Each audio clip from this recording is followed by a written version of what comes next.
ವಿದ್ಯಾರ್ಥಿಗಳೇ,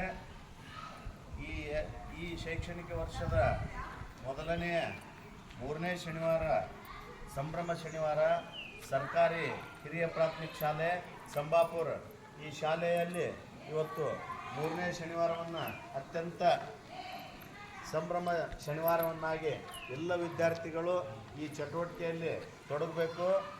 ಪ್ರತಿಯೊಬ್ಬ ವಿದ್ಯಾರ್ಥಿನೂ ಸಹ ಆ ಗುಂಪಿನ ಚಟುವಟಿಕೆಯಲ್ಲಿ ಸಕ್ರಿಯವಾಗಿ ಪಾಲ್ಗೊಂಡು ನಾವೇನು ನಿರ್ದೇಶನಗಳನ್ನು ಕೊಡ್ತೇವೆ ಆ ನಿರ್ದೇಶನಗಳನ್ನು ಎಲ್ಲ ವಿದ್ಯಾರ್ಥಿಗಳು ಸರಿಯಾಗಿ ಕೇಳಿಸಿಕೊಂಡು ಕೊಟ್ಟಂಥ ಚಟುವಟಿಕೆಯಲ್ಲಿ ಸಕ್ರಿಯವಾಗಿ ಪಾಲ್ಗೊಂಡು ಆ ಕ್ವಶನ್ಗಳನ್ನು ಏನು ಗುಂಪುಗಳನ್ನಾಗಿ ವಿಂಗಡಿಸ್ಯಾರ. ಒಟ್ಟು 4 ಗುಂಪುಗಳದಾವೆ. 1 2 3 4 ಗುಂಪಿನ ವಿದ್ಯಾರ್ಥಿಗಳು ನಿಮಗೆ ಬಂದಂಥ ಏನು ಗುಂಪಿನ ಚಟುವಟಿಕೆ ಐತಿ ಆ ಚಟುವಟಿಕೆಯನ್ನು ಸರಿಯಾಗಿ ಓದ್ಕೋಬೇಕು. ಈಗಾಗಲೇ ನಿಮಗೊಂದು ಚಟುವಟಿಕೆಯ ಭಾವಚಿತ್ರವನ್ನು ಈಗಾಗಲೇ ಕೊಟ್ಟೈತೆ. ಕ್ವಶನ್ ಓದ್ಕೊಂಡು ಅದರ ತಕ್ಕ ಹಾಗೆ ನೀವು ಚಟುವಟಿಕೆಯನ್ನು ಮಾಡಬೇಕು. ಆ ಗುಂಪಿನ ನಾಯಕ ಅವರೆಲ್ಲರಿಗೂ ಸಹಿತ ಮಾರ್ಗದರ್ಶನ ಮಾಡಬೇಕು. ಈ ಎಲ್ಲ ಚಟುವಟಿಕೆಯೂ ಸಹ ಪ್ರತಿಯೊಂದು ಗುಂಪು ಸಹ ಈ ಚಟುವಟಿಕೆಯನ್ನು ಮಾಡಿ ನಿಮ್ಮ ಶಾಲೆಯು ಸಮನ್ವಯ ಶಿಕ್ಷಣ ಇವತ್ತೇನೈತೆ ವಿಷಯ ವಿಕಲಚೇತನ ವಿದ್ಯಾರ್ಥಿಗಳೊಂದಿಗಿನ ಸಂವಾದ. ಯಾವ ಥರ ಸಂವಾದ ಮಾಡಬೇಕು? ಅವರು ದೈಹಿಕವಾಗಿ ಊನ್ರದಾರೋ, ಮಾನಸಿಕವಾಗಿ ದೌರ್ಬಲ್ಯವನ್ನು ಹೊಂದ್ಯಾರೋ, ಅಥವಾ ಅವ್ರಿಗೆ ಚಲನೆಯ ಸಮಸ್ಯೆ ಇದೆಯೋ, ಅಥವಾ ದೃಷ್ಟಿಯ ತೊಂದರೆ ಇದೆಯೋ, ಯಾವ ತೊಂದರೆ ಇದೆ ಅನ್ನೋದನ್ನು ನೋಡಿಕೊಂಡು ಅವ್ರ ಜೊತೆಗೆ ಯಾವ ಥರ ನಾವು ಸಂವಾದ ಮಾಡ್ಬೇಕು ಅನ್ನೋದನ್ನು ಇವತ್ತಿನ ಒಂದು ವಿಷಯ. ಆ ವಿಷಯವನ್ನು ತಕ್ಕ ಹಾಗೆ ಚಟುವಟಿಕೆಗಳನ್ನು ನೀಡ್ಯಾರ. ಎಲ್ಲ ಗುರುಮಾತೆಯರು ಸಹ ನಮ್ಮ ಗುರುಮಾತೆಯರಾಗಿರ್ತಕ್ಕಂಥ ನೀಲ್ಕಂಠ ಗುರುಮಾತೆಯರು, ಮುನ್ಷಿ ಗುರುಮಾತೆಯರು, ಹಾಗೆಯೇ ನಮ್ಮ ಗೊರಜನಾಳ್ ಸರ್, ಹುಲ್ಲೂರು ಗುರುಮಾತೆಯರು ನಿಮ್ಮೆಲ್ಲರಿಗೂ ಸತ ಮಾರ್ಗದರ್ಶನ ಮಾಡ್ತಾರೆ. ಆ ರೀತಿ ನೀವು ಆ್ಯಕ್ಟಿವಿಟೀಸನ್ನು ಮಾಡಿ ಸಮನ್ವಯ ಶಿಕ್ಷಣದ ಉದ್ದೇಶ ಏನು? ಎಲ್ಲ ವಿಕಲತೆಯನ್ನು ಸಹ ಆ ವಿದ್ಯಾರ್ಥಿ ಮರೆತು ಎಲ್ಲರ ಜೊತೆಗೂ ಸಹ ಸಕ್ರಿಯವಾಗಿ ಪಾಲ್ಗೊಳ್ಳೋದು ಇದರ ಉದ್ದೇಶ. ಸಮನ್ವಯತೆಯನ್ನು ಸಾಧಿಸಬೇಕು. ಆ ರೀತಿ ನಮ್ಮ ಗುಂಪಿಗೆ ಬಂದಂಥ ಥೀಮ್ ಶಾಲೆಯಲ್ಲಿ ಇಳಿಜಾರು ಇದ್ದು ಕೈಹಳಿಗಳು ಇವೆಯೇ? ಗುಂಪಿನ ನೋಡ್ರಿ ಮಕ್ಕಳ, ಈಗ ನಿಮ್ಮ ಬಂದಂತಹ ಥೀಮಿನ ಪ್ರಕಾರ ನಮ್ಮ ಶಾಲೆಯಲ್ಲಿ ವಿಕಲಚೇತನ ಮಕ್ಕಳು ನಡೆದಾಡಲಿಕ್ಕೆ ಸುಲಭವಾಗುವ ಹಾಗೆ ಕೈಹಳಿ ಇಳಿಜಾರು ಸ್ಥಳಗಳು ಅದಾವನು ಅನ್ನುವಂಥ ನಮ್ಮ 3 ಸೆಕ್ಷನ್ಗಳಿಗೆ ಹೋಗಿ ಏನು ಮಾಡಬೇಕು, ಸುತ್ತಾಡಿ ಅದನ್ನು ವೀಕ್ಷಿಸಿ ಏನು ಮಾಡಬೇಕು, ವೀಕ್ಷಣೆ ಮಾಡ್ಕೊಂಡು ಬಂದು ಇದರಲ್ಲಿ ಬರೀಬೇಕು ಮೊದಲಿಗೆ. ಅದರ ನಂತರ ಅದರದ್ದು ಒಂದು ಪೋಸ್ಟರನ್ನು ಸಹ ಏನು ಮಾಡಬೇಕು, ನೀವು ತಯಾರು ಮಾಡಬೇಕು. ಹೋಗ್ರಿ, ನೀವು ನಿಮ್ಮ ಗುಂಪಿನ ಕಾರ್ಯವನ್ನು ಮಾಡಿರಿ. ನಮ್ಮ ಗುಂಪಿಗೆ ಬಂದಿರುವ ಥೀಮ್ ವೀಲ್ ಚೇರ್ ಬಳಸುವ ವಿದ್ಯಾರ್ಥಿಯು ಮೆಟ್ಟಿಲುಗಳಿಲ್ಲದೆ ತರಗತಿಗಳನ್ನು ಅಥವಾ ಶಾಲೆಯ ಎಲ್ಲ ಸೌಲಭ್ಯಗಳನ್ನು ಬಳಸಬಹುದೇ? ಚೇರ್ ಬಳಸುವ ವಿದ್ಯಾರ್ಥಿ ಮೆಟ್ಟಿಲುಗಳಿಲ್ಲದೆ ತರಗತಿಗಳನ್ನು ಅಥವಾ ಶಾಲೆಯ ಎಲ್ಲ ಸೌಲಭ್ಯಗಳನ್ನು ಬಳಸಬಹುದು ಅಂತಕ್ಕಂಥ ಒಂದು ಥೀಮು ನಿಮ್ಮ ಒಂದು ಥೀಮಿಗೆ ಬಂದೈತೆ. ಆ ಸೌಕರ್ಯಗಳು ನಮ್ಮ ಶಾಲೆಯಲ್ಲಿ ಅದಾವೋ ಇಲ್ಲೋ, ವೀಲ್ ಚೇರ್ ಐತೋ ಇಲ್ಲೋ ಅನ್ನೋದನ್ನು ನೀವೆಲ್ಲ ವೀಕ್ಷಣೆ ಮಾಡಿಕೊಂಡು ಆ ವಿದ್ಯಾರ್ಥಿ ವೀಲ್ ಚೇರ್ ಸಹಾಯ ಇಲ್ದನ ಈ ಒಂದು ಮೆಟ್ಟಿಲುಗಳನ್ನು ಹತ್ತಬಹುದೋ ಹೇಗೆ ಅನ್ನೋದನ್ನು ನೀವೆಲ್ಲ ವೀಕ್ಷಣೆ ಮಾಡ್ಕೊಂಡ್ಬಂದು ನಿಮ್ಮ ಗುಂಪಿನೊಳಗೆ ಅದ್ರ ಬಗ್ಗೆ ಒಂದು ವಿವರಣೆಯನ್ನು ಬರೀಬೇಕು. ಬರೆದು ಅದನ್ನು ಚರ್ಚೆ ಮಾಡಬೇಕು. ನಮ್ಮ ಗುಂಪಿಗೆ ಬಂದಿರುವಂತಹ ಥೀಮ್ ತರಗತಿಗಳಿಗೆ ಹೋಗುವ ದಾರಿಯಲ್ಲಿ ತಗ್ಗು ಗುಂಡಿಗಳು, ಕಲ್ಲುಗಳಂತಹ ಅಪಾಯಕರ ವಸ್ತುಗಳಿಲ್ಲವೇ? ಒಂದು ಥೀಮ್ದಲ್ಲಿ ನೀವು ಈ ಗುಂಪಿನವ್ರು ಏನು ಬರೀಬೇಕಪ್ಪ ಅಂದ್ರೆ, ನಿಮ್ಮ ತರಗತಿಗಳಿಗೆ ಹೋಗುವ ದಾರಿಯಲ್ಲಿ ತಗ್ಗು ಗುಂಡಿಗಳು ಮತ್ತು ಕಲ್ಲು ಇಂಥ ಅಪಾಯಕಾರಿ ವಸ್ತುಗಳು ಅದಾವ ಇಲ್ಲ ಅಂತ ಎಲ್ಲ ಕಡೆ ಹೋಗಿ ಅದನ್ನು ನೀವು ನಿಮ್ಗೆ ನೀಡಿದಂಥ ಚಟುವಟಿಕೆ ಹಾಳೆಯಲ್ಲಿ ಬರೆದು ಅದನ್ನು ವ್ಯಕ್ತಪಡಿಸ್ಬೇಕು. ಸ್ಟಾರ್ಟ್. ನಮ್ಮ ಟೀಮಿಗೆ ಬಂದಂಥ ವಿಷಯ ವೀಲ್ ಚೇರುಗಳು ತೆಗೆದುಕೊಂಡು ಹೋಗುವಷ್ಟು ಬಾಗಿಲು ಅಗಲವಾಗಿದೆಯೇ? ಈಗ ನೋಡ್ರಿ, ಈಗ ವಿಕಲಚೇತನ ಏನಪ್ಪ ಅಂದ್ರೆ ವಿದ್ಯಾರ್ಥಿಗಳು ಇರ್ತಾರೆ ಶಾಲೆಯಲ್ಲಿ. ಅಂತಹ ವಿದ್ಯಾರ್ಥಿಗಳು ತರಗತಿಗಳಿಗೆ ಏನು ಮಾಡಬೇಕು, ಹೋಗಬೇಕು. ಅಂತಹ ಸಂದರ್ಭದಲ್ಲಿ ಅವರಿಗೆ ನಡೆಯಕ್ಕೆ ಬರ್ತಿರಂಗಿಲ್ಲ. ಇಂಥ ಸಂದರ್ಭದಲ್ಲಿ ಅವರು ತರಗತಿಯ ಕೋಣೆಯೊಳಗೆ ಪ್ರವೇಶವನ್ನು ಮಾಡಬೇಕಪ್ಪ ಅಂದ್ರೆ ಆ ತರಗತಿಯ ಕೋಣೆಯಲ್ಲಿ ಹೋಗಲಿಕ್ಕೆ ಆ ಏನು ವೀಲ್ ಚೇರ್ಗಳಿರ್ತಾವಲ್ಲ ಅವುಗಳು ಹೋಗುವಷ್ಟು ಏನಪ್ಪ ಅಂದ್ರೆ ಅಗಲವಾದಂತಹ ನಮ್ಮ ದ್ವಾರ ಮಾರ್ಗಗಳು ಅದಾವನು, ಬಾಗಿಲುಗಳು ಅದಾವನು. ಎಲ್ಲ ಬಾಗಿಲುಗಳನ್ನು ನಮ್ಮ ತರಗತಿಯಲ್ಲಿರುವಂಥ ಎಲ್ಲ ಬಾಗಿಲುಗಳನ್ನು ನೀವೇನು ಮಾಡಬೇಕು, ಶೋಧನೆ ಮಾಡಬೇಕು. ಶೋಧನೆ ಮಾಡಿ ಅದಾವೋ ಇಲ್ಲೋ ಅನ್ನೋದನ್ನು ನೀವೇನು ಮಾಡಬೇಕಲ್ಲಿ ವ್ಯಕ್ತಪಡಿಸ್ಬೇಕು. ಹಾಗಾದ್ರೆ ಇದ್ರಂದ್ರೆ ಏನಪ್ಪಾ ಇದ್ರಂದ್ರೆ ಬಹಳಷ್ಟು ಏನಪ್ಪಾ ಅಂದ್ರೆ ಸಂತೋಷದಾಯಕವಾದಂಥ ವಿಷಯ. ಅಕಸ್ಮಾತ್ ಇಲ್ಲಪ್ಪ ಅಂದ್ರೆ ಅದನ್ನು ನೀವು ಏನು ಮಾಡಬೇಕಪ್ಪ ಅಂದ್ರೆ ನಿಮ್ಮ ಗುಂಪಿನ ಜೊತೆಗೂಡಿ ಏನು ಮಾಡಬೇಕು, ಶಿಕ್ಷಕರಿಗೆ ಏನು ಮಾಡಬೇಕು, ತಿಳಿಸ್ಬೇಕು. ಈಗ ಎಲ್ಲ ವಿದ್ಯಾರ್ಥಿಗಳು ನಿಮ್ಮ ಗುಂಪಿನ ಜೊತೆಗೆ ಸೇರಿ ಏನು ಮಾಡಬೇಕಪ್ಪ ಅಂದ್ರೆ ನಿಮಗೆ ಬಂದಂತಹ ವಿಷಯವನ್ನು ಅನ್ವೇಷಣೆ ಮಾಡಲಿಕ್ಕೆ ನೀವೇನು ಮಾಡಬೇಕು, ತೆರಳಬೇಕು. ನಿಧಾನವಾಗಿ ಎದ್ದೇಳ್ರಿ, ಒಂದೊಂದು ಗುಂಪಿನವರು ತೆರಳಾಕತ್ರಿ. ಗುಂಪು 1 ನಡ್ರಪ್ಪಿ, ನಿಮಗೆ ಬಂದಂಥ ವಿಷಯದ ಬಗ್ಗೆ ನೀವೇನು ಮಾಡ್ರಿ, ವೀಕ್ಷಣೆಯನ್ನು ಮಾಡ್ರಿ.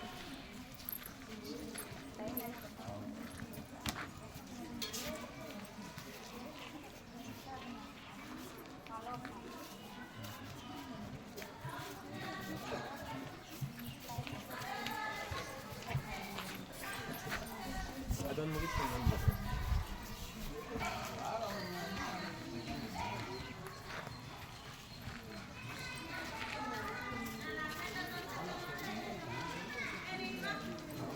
ಮಕ್ಕಳೇ, ಈಗ ನಿಮ್ಮ ಗುಂಪಿಗೆ ಬಂದಿರುವಂತಹ ವಿಷಯ ತರಗತಿಯ ಕೋಣೆಯಲ್ಲಿ ಪ್ರವೇಶ ಮಾಡಲಿಕ್ಕೆ ನಮಗೆ ಸುಲಭವಾಗಿ ನಡೆದಾಡ್ಕೊಂಡು ಹೋಗ್ಬೇಕು ವಿಕಲಚೇತನ ವಿದ್ಯಾರ್ಥಿಗಳು. ಆ ರೀತಿಯಾಗಿ ಏನಪ್ಪ ಅಂದ್ರೆ ಹೋಗ್ಲಿಕ್ಕೆ ಏನಾದರೂ ಕಷ್ಟಕರವಾದಂತಹ ಕಲ್ಲುಗಳು, ತಗ್ಗುಗಳು, ಗುಂಡಿಗಳು ಅದಾವೋ ಅನ್ನೋದನ್ನು ನಮ್ಮ ಮೈದಾನದಲ್ಲಿ ಮತ್ತು ತರಗತಿಯ ಮುಂಭಾಗದಲ್ಲಿ ನೀವು ವೀಕ್ಷಣೆ ಮಾಡ್ಕೊಂಡು ಬರಬೇಕು. ನಡೀರಪ್ಪ, ಈಗ ನಿಮ್ಮ ಗುಂಪಿನ ನಾಯಕರೊಂದಿಗೆ ಹೋಗ್ರಿ.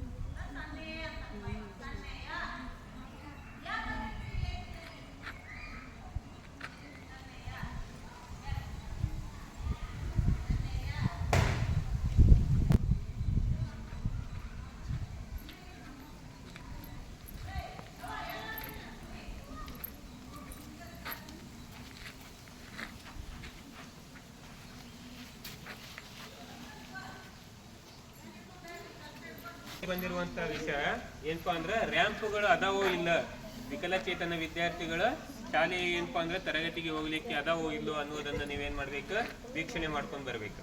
ನಡ್ರಿ.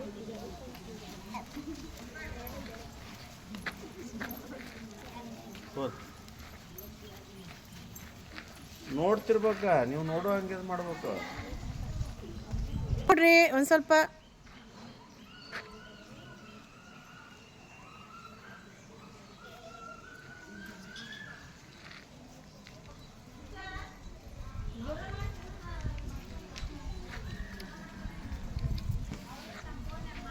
ಅದೇ ಬಾ, ಸಾಕು ಬನ್ನಿ.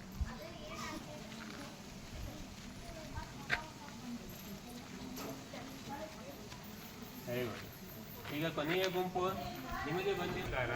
ನೀವು ವಿಕಲಚೇತನ ವಿದ್ಯಾರ್ಥಿಗಳು ಯಾವುದೇ ವೀಲ್ ಚೇರಿನ ಸಹಾಯವಿಲ್ಲದೆ ತರಗತಿಯ ಕೋಣೆಯನ್ನು ಹೋಗಲಿಕ್ಕೆ ಸಾಧ್ಯ ಐತ್ಯ ಇಲ್ಲ ಅನ್ನುವಂಥದ್ದನ್ನು ನೀವೇನು ಮಾಡಬೇಕು, ಶೋಧನೆ ಮಾಡಿಕೊಂಡು ಬರಬೇಕು. ನಡ್ರಪ್ಪಿ.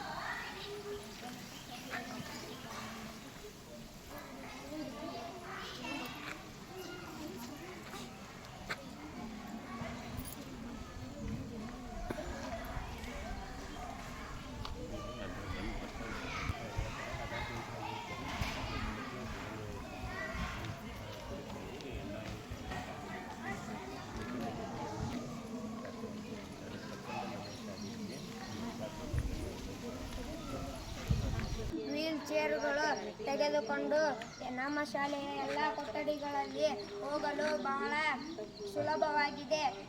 ಅಗಲವಾದ ಬಾಗಿಲುಗಳು ಮತ್ತು ಒಳಗೆ ಹೋಗಲು ಸುಲಭವಾಗಿದೆ.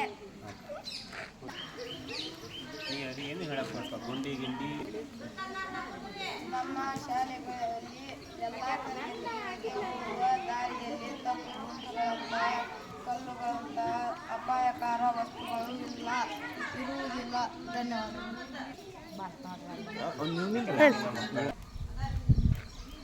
ಶಾಲೆಯಲ್ಲಿ ಇಳಿಜಾರು ಇದ್ದು ಕೈಹಳಿಗಳು ಇವೆಯೇ?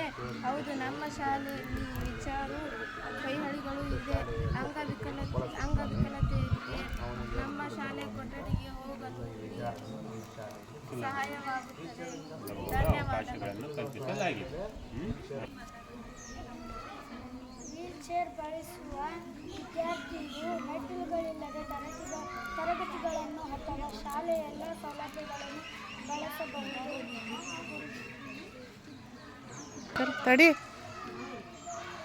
ಸಂಬಾಪುರ ಈ ಶಾಲೆಯಲ್ಲಿ ಇಂದು ಇಲಾಖೆಯ ಆದೇಶದಂತೆ 3ನೇ ಶನಿವಾರವನ್ನು ಸಂಭ್ರಮ ಶನಿವಾರ ಅಂತಕ್ಕಂಥ ಒಂದು ಸಂತೋಷದಾಯಕ ಶನಿವಾರವನ್ನಾಗಿ ಆಚರಣೆ ಮಾಡ್ತಾ ಇದ್ದೇವೆ.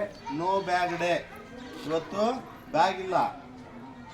ಈ ಸಂಭ್ರಮ ಶನಿವಾರ ಅಂಗವೈಕಲ್ಯತೆ ಒಂದು ದೌರ್ಬಲ್ಯವೇ ಅಂತಕ್ಕಂಥ ಸಮನ್ವಯ ಶಿಕ್ಷಣದ ಒಂದು ಕುರಿತಾಗಿ ಇವತ್ತು ಗುಂಪು ಚಟುವಟಿಕೆಗಳನ್ನು 4 ಮತ್ತು 5ನೇ ತರಗತಿಯ ವಿದ್ಯಾರ್ಥಿಗಳು ಆ ಚಟುವಟಿಕೆಗಳನ್ನು ಮಾಡತಕ್ಕಂಥ ಒಂದು ವಿಷಯ ದೈಹಿಕ ಅಂಗವೈಕಲ್ಯತೆ ಒಂದು ದೌರ್ಬಲ್ಯವೇ ಅಂತಕ್ಕಂಥ ಒಂದು ಚಟುವಟಿಕೆಯನ್ನು ವಿದ್ಯಾರ್ಥಿಗಳು ತಮ್ಮ ಗುಂಪಿನೊಳಗೆ ತಾವು ಮಾಡಬೇಕು. ಪ್ರತಿಯೊಬ್ಬ ವಿದ್ಯಾರ್ಥಿಯೂ ಸಹ ಹುಟ್ಟಿನಿಂದ ಕೆಲವರು ದೈಹಿಕ ಅಂಗವಿಕಲತೆಯನ್ನು ಹೊಂದಿರ್ತಾರೆ, ಕೆಲವರು ಅಪಘಾತಗಳಿಗೆ ಒಳಗಾಗಿ ವಿಕಲತೆಯನ್ನು ಹೊಂದುತ್ತಾರೆ, ಊನಾಗ್ತಾರೆ, ಹಾಗಾಗಿ ವಿಕಲತೆ ಆಗುತ್ತೆ. ಆ ವಿಕಲತೆಯನ್ನು ಹೊಂದಿದಂಥ ವಿದ್ಯಾರ್ಥಿನೂ ಸಹ ಎಲ್ಲ ವಿದ್ಯಾರ್ಥಿಗಳಂತೆ ಶಾಲೆಯಲ್ಲಿ ಎಲ್ಲ ಚಟುವಟಿಕೆಗಳಲ್ಲಿ ತೊಡಗಲಿಕ್ಕೆ ಸಾಧ್ಯ ಐತಿ ಅಂತಕ್ಕಂಥದ್ದನ್ನು ನೀವು ಮಾಡ್ತಕ್ಕಂಥ ಚಟುವಟಿಕೆಯ ಮೂಲಕ ಸಾಬೀತುಪಡಿಸ್ಬೇಕು. ಹಾಗಾಗಿ ಕೆಲವು ವಿದ್ಯಾರ್ಥಿಗಳು ದೃಷ್ಟಿ ವಿಕಲತೆಯನ್ನು ಹೊಂದಿರ್ತಾರೆ, ಅಂದ್ರೆ ಕಣ್ಣು ಸ್ವಲ್ಪ ಮಂದು ಕಾಣ್ತಾವೆ, ಅಲ್ಪ ದೃಷ್ಟಿ ಇರುತ್ತೆ. ಇನ್ನೂ ಕೆಲವರಿಗೆ ವಿದ್ಯಾರ್ಥಿಗಳಿಗೆ ಮಂಜು ಕಾಣ್ತಾವೆ. ಈ ವೈಕಲ್ಯತೆಯಿಂದ ವಿದ್ಯಾರ್ಥಿ ಯಾವ ಥರ ಕ್ರಿಯಾಶೀಲನಾಗಿ ಚಟುವಟಿಕೆಯಲ್ಲಿ ತೊಡಗಬಹುದು ಅನ್ನೋದನ್ನು ಇವಾಗ ಚರ್ಚೆ ಮಾಡಿ ನಿಮಗೆ ಕೊಟ್ಟಂಥ ಚಟುವಟಿಕೆಯನ್ನು ಹಾಳೆಗಳಲ್ಲಿ ತಾವು ಬರೆದು ತೋರಿಸ್ಬೇಕಾದ್ರೆ ಅವನು ಸಹಿತ ಮುಖ್ಯವಾಹಿನಿಯೊಳಗೆ ಎಲ್ಲ ಸಾಮಾನ್ಯ ವಿದ್ಯಾರ್ಥಿಗಳಂತೆ ಅವನು ಸಹ ಅಭ್ಯಾಸದೊಳಗೆ ತೊಡಗಬೇಕು ಅನ್ನೋದನ್ನು ನೀವು ಚರ್ಚೆ ಮಾಡಿ ಬರಿಬೇಕು. ಬರಿತೀರಿ? ಧನ್ಯವಾದಗಳು.